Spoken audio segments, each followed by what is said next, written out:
नरेंद्र मोदी ने संयुक्त राष्ट्र सुरक्षा परिषद पर फिर सवाल उठाया है कि ये संस्था दुनिया के लिए बोलने का दावा कैसे कर सकती है जब सबसे अधिक आबादी वाला देश और सबसे बड़ा लोकतंत्र इसका स्थायी सदस्य नहीं है।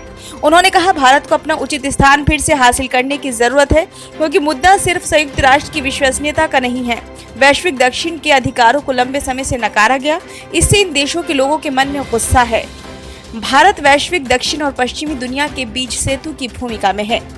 पीएम मोदी बृहस्पतिवार को 2 दिनों के दौरे पर पेरिस पहुंच गए। इससे पहले फ्रांस के अखबार को दिए साक्षात्कार में उन्होंने कहा कि प्राचीन काल से भारत वैश्विक आर्थिक विकास, तकनीकी उन्नति व मानव विकास में योगदान में सबसे आगे रहा है। विश्व भर में मंदी, खाद्य सुरक्षा, मुद्रास्फीति, सामाजिक तनाव जैसी समस्याओं का आज भारत समाधान पेश कर रहा है। इस वैश्विक पृष्ठभूमि में मैं भारतीयों में नया आत्मविश्वास और विश्व में अपना समुचित स्थान लेने की उत्सुकता देख रहा हूं। पीएम ने कहा कि भारत वैश्विक चर्चा में अनूठा व विशिष्ट दृष्टिकोण लाता है।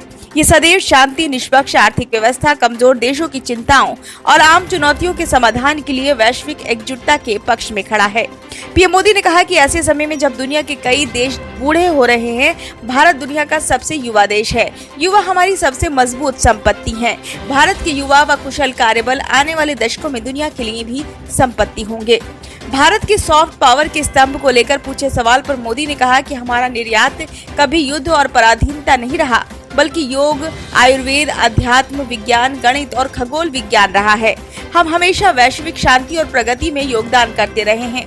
ये सौभाग्य की बात है कि भारतीय संस्कृति और सभ्यता में नए सिरे से रुचि पैदा हुई है। योग आज एक घरेलू शब्द है। आयुर्वेद की हमारी पारंपरिक चिकित्सा को स्वीकार्यता मिल रही है। भारतीय सिनेमा, व्यंजन, संगीत और नृत्य की दुनिया भर में मांग हो रही है। पीएम मोदी ने कहा कि भारत फ्रांस साझेदारी का लक्ष्य स्वतंत्र, खुले, समावेशी, सुरक्षित व स्थिर हिंद प्रशांत क्षेत्र को आगे बढ़ाना है। दोनों देश हिंद महासागर क्षेत्र में प्रमुख शक्ति हैं। दोनों का लक्ष्य क्षेत्र में अन्य देशों की मदद करना भी है। पीएम मोदी ने निमंत्रण के लिए फ्रांस के राष्ट्रपति इमैनुअल मैक्रों का आभार जताया। कहा कि उनकी सोच भारत से मेल खाती है, लिहाजा भारत व फ्रांस के बीच आर्थिक, सामाजिक, सांस्कृतिक और आमजन के बीच संपर्क जैसे क्षेत्रों में साझेदारी गहरी हो रही है। 2014 के बाद से हमारा व्यापार लगभग 2 गुना हो गया है।